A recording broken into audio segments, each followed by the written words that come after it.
જિલ્લામાં અતિભારે વરસાદની પરિસ્થિતિના કારણે લગભગ 38,697 જેટલા કુટુંબો અસરગ્રસ્ત થયા હતા.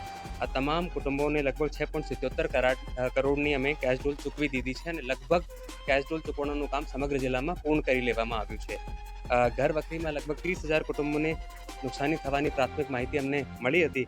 એમાંથી પણ 29,900 જેટલા કુટુંબોનું સર્વે કરી લેવામાં આવ્યું છે અને એની ચૂકવણીની કામગીરી ચાલી રહી છે. જે પણ બાકી 387 જેટલા કુટુંબો છે એમનું પણ સર્વે પૂરું કરીને ચૂકવણું આજ સાંજ સુધી કરી દેવામાં આવશે.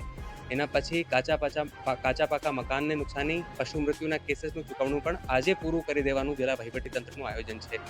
આવતીકાલે પણ નવસારી જિલ્લામાં ઓરેન્જ એલર્ટ તથા ડાંગ જિલ્લામાં રેડ એલર્ટ મોસમ વિભાગ તરફથી ઇસ્યુ કરવામાં આવ્યું છે. આ એલર્ટને ધ્યાને લેતા આપના મારફતે લોકોને અપીલ કરું છું કે સ્થાનીય વહીવટીતંત્રની સૂચનાઓનું પાલન કરે અને જ્યારે પણ અમારા તરફથી સલામત સ્થળે ખસેડવાની સૂચના મળે એનું ચોક્કસપણે પાલન થાય.